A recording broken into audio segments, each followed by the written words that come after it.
Hi friend, good morning. সবাইকে শুভ সকাল। এখন বাজে সকাল 7টা, আর আজ ছিল জামাই ষষ্ঠী। আর আমরা সকাল সকাল বেরিয়ে ফেলেছিলাম আমার বাবার বাড়ির উদ্দেশ্যে, যেটা হচ্ছে উত্তর 24 পরগনা জেলায় অবস্থিত। তো দেখো আমাদের গ্রামের ব্যাকগ্রাউন্ডটা কত সুন্দর। এটা গ্রামের ভিতর দিয়ে রাস্তা ছিল। তারপর আমরা পৌঁছে গেছিলাম, গিয়ে এই যে ষষ্ঠীর যে খাওয়া দাওয়াটা হয় সেটাই করে ফেললাম। তারপর তোমাদেরকে আজকে যেটা আমি দেখাবো সেই উদ্দেশ্যে বেরিয়ে পড়লাম। তো আমরা সবাই মিলে যাচ্ছিলাম নীলকুঠি, যেটা মঙ্গলগঞ্জ অবস্থিত। ওখানে হচ্ছে নীলকুঠিটাই শুধু নয়, ওখানে আরও একটা দেখার বিষয় আছে, যেটা তোমরা বইতেও পড়েছো। সেটা হচ্ছে বিভূতিভূষণ অভয়ারণ্য। তা আমি দুটো তো একসঙ্গে একটা ভিডিওতে দেখাতে পারবো না, আর অ্যাকচুয়ালি আমাদের হাতে সময়টা খুবই কম ছিল, যার জন্য আমরা সমস্ত কিছু তোমাদেরকে দেখাতে পারলাম না।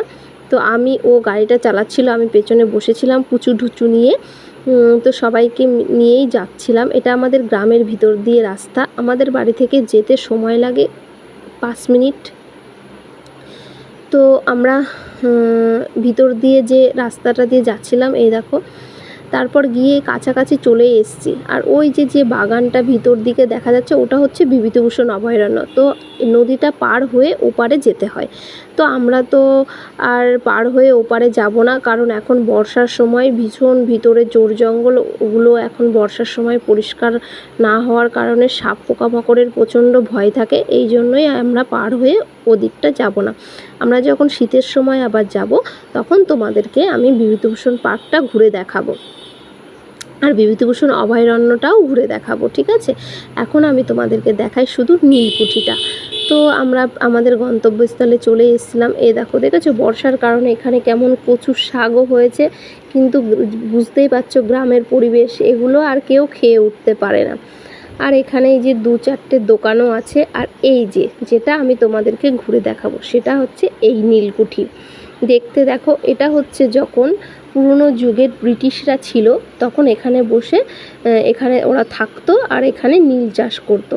তো এই জন্য এটাকে নীলকুঠি বলা হয়। আগে এখানে কিছুদিন আগে আমরা যখন খুব ছোট ছিলাম, তখনও আমরা দেখেছি এগুলো বেশ ভালোই ছিল, কিন্তু আস্তে আস্তে এটা পুরনো হয়ে গেছে। আর এই দেখো চারিদিকের ব্যাকগ্রাউন্ডটা কত সুন্দর ছিল। তো চলো তোমাদেরকে ভিতরটা একটু ঘুরে দেখাই। আমরা যখন ছোট ছিলাম আর কি, তখন এখানে সবাই বসবাস করত, যারা অনাথ বাচ্চারা আছে আর কি। অনাথ আশ্রম বলে এটা পরিচিত ছিল তখন। তো এখানে অনাথ বাচ্চারা থাকতো, সরকার দেখভাল করতো। কিন্তু এখন ঘর টর সমস্ত দেখতেই পাচ্ছ, এই যে কেমন খারাপ হয়ে গেছে, জানলা দরজা সব ভেঙে গেছে। এই সমস্ত কারণে এখানে এখন আর কেউই থাকে না, শুধু এই যে স্মৃতি হিসাবে রয়ে গেছে। তোর ভিতরে ঢুকতেও ভয় লাগে, কারণ কখন কি ভেঙে টেঙে পড়ে, এই জন্যই। তো আমি যতটুকু সম্ভব তোমাদেরকে ঘুরে দেখাচ্ছি। দেখো উপরটা দেখো, এটা হচ্ছে দোতলা। উপরেও এখনও কেউ কেউ ওঠে না, আবার কেউ কেউ ট্যুরিস্টরা আসে ওঠে। আমি তোমাদেরকে দেখাচ্ছি ভিডিওর মাধ্যমে, দেখো দেখতে কেমন লাগছে। আর এটা ছিল বাইরের দিকটা।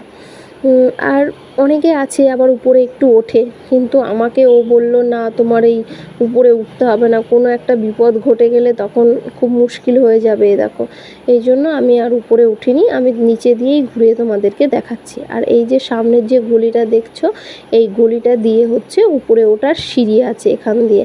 আমি আর মানে ভয় ভয় লাগছিলো, এই জন্য আমি আর ওই দিকটা গেলাম না। আর এই দেখো উপরে 2-1জন উঠেছে, ওই সিঁড়িটা দিয়েই উপরে উঠেছে আর কি। উপরে উঠে ওরা ভিডিও রিলস এই সমস্ত বানাচ্ছিল। আর পিছনের দিকের ব্যাকগ্রাউন্ডটা দেখো, শুধু জঙ্গল আর জঙ্গল।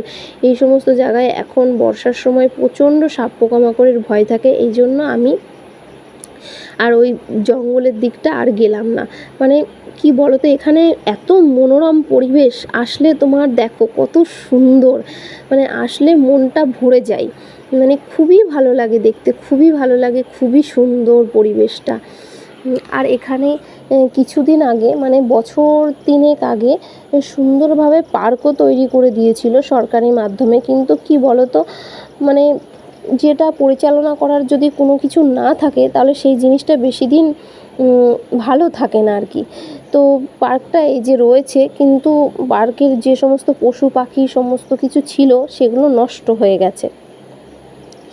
তো এই দেখো এখানে চেয়ার টিয়ারগুলো, দোলনা, বসার জায়গা এগুলো মোটামুটি একটু ঠিক আছে, কিন্তু এখানে অনেক কিছু ছিল, হরিণ, তার বাঘ, এই সমস্ত যে এগুলো ছিল সেগুলো নষ্ট হয়ে গেছে। এই দেখো এখানে একটা হরিণ তোমরা দেখতে পাচ্ছ, ওটা একটুখানি আছে আর কি।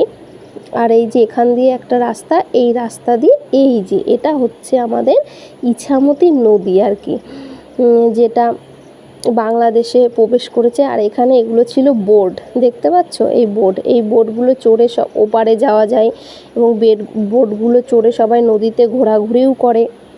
আর আমি তোমাদেরকে একটু জুম করে দেখালাম, দেখো নদীটা পার হয়ে ওখান দিয়ে হচ্ছে ওপারে, মানে ওটা হচ্ছে বিভূতিভূষণ অভয়ারণ্য, আর এপারটা হচ্ছে নীলকুঠি। এই যে আমি এই ব্যাকগ্রাউন্ডটা তোমাদের একটু দেখাচ্ছি, দেখো মানে এখন ওপারটাতে যাওয়া ঠিক নয়, কারণ দেখো কত সুন্দর পরিবেশ, কত মনোরম। আর এখানে অনেক লোকজন দেখতে পাচ্ছ, সবাই এরকম ঘুরতেই এসছে আর কি। জায়গাটা এত ভালো লাগে, এখানে আসলে বাড়ি তো আসতে ইচ্ছা করে না। আর এটা ছিল সিঁড়ি, এখান দিয়ে সিঁড়ির যে ঘাটের যে সিঁড়িটা হয়, সিঁড়িটাও খুবই সুন্দর। তো সিঁড়ি দিয়ে নেমে ঘাট।